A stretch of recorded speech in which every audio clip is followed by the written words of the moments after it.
Everyone, welcome to our channel Education hotspot.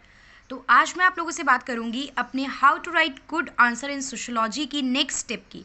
मैंने आपको बोला था ये चीज़ एक दिन में नहीं आती है, धीरे धीरे एक एक करके बातें करेंगे और बीच बीच में कुछ ना कुछ हम इस नॉलेज में ऐड ऑन करते रहेंगे।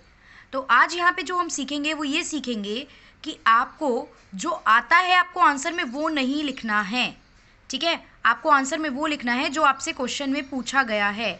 Do not write what you know, just write what is asked in the question. Simple सी ट्रिक ये माइंड में बिठा लीजिए।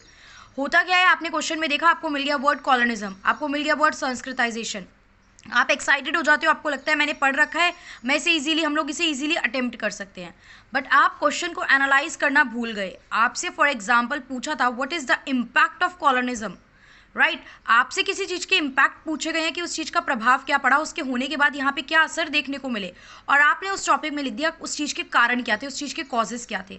तो ये जो है ये तरीका हमारा गलत हो जाएगा। ओके, तो you have to keep this in mind कि आपको ये कंसेप्ट इस तरीके से नहीं करना है। और इम्पैक्ट में मैंने आपको प्रीवियसली बताया ही था कि इम्पैक्ट में पॉजिटिव नेगेटिव दोनों बातें लिख के आपको कंक्लूड करके छोड़ना होता है। फॉर एग्जाम्पल, अब आपसे 2 मार्क्स में पूछा गया है कि explain the 2 ways in which the Sanskritisation is happening. 2 तरीके बताइए जिसमें संस्कृताइजेशन जो है वो हो रहा था। 2 नंबर का क्वेश्चन है, 2 तरीके पूछे हैं, एक नंबर का एक तरीका। अब आप उसमें पहले पूरी संस्कृताइजेशन की मीनिंग बताने बैठ गए, देन आप लिखने बैठ गए this term is coined by M N Srinivas, फिर आप एम एन श्रीनिवास के बारे में 1-2 लाइन लिखने लग गए।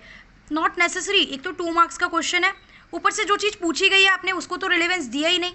आप एक्स्ट्रा चीज़ों को बताने में इतना ओवर एम्फेसाइज आपने वहाँ पे फोकस कर दिया कि मेन चीज़ को एक्सप्लेनेशन पे, मेन चीज़ के एक्सप्लेनेशन पे आपने फोकस नहीं दिया। तो ये चीज़ हमारे आंसर को पूरी तरीके से गलत कर देती है। तो एक और आंसर राइटिंग का टिप सिर्फ लिखना ही नहीं होता कि सिर्फ लिखो पढ़ो, वो तो मैं सब कुछ बता ही रही हूँ आपको, बट क्वेश्चन को पढ़ना समझना भी ज़रूरी है।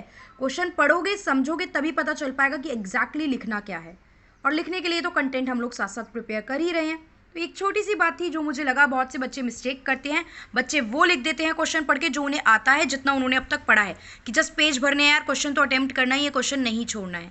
सो ओवर एक्साइटमेंट में या ड्यू टू द इग्नोरेंस और नेग्लिजेंस आप ये काम नहीं करेंगे। सो एक छोटी सी टिप ये थी। बाकी टाइम टू टाइम हम लोग डेली बेसिस पे या ऑल्टरनेट डेज पे कुछ टिप्स आप लोगों के साथ यहाँ पे मैं शेयर करती रहूँगी। ओके।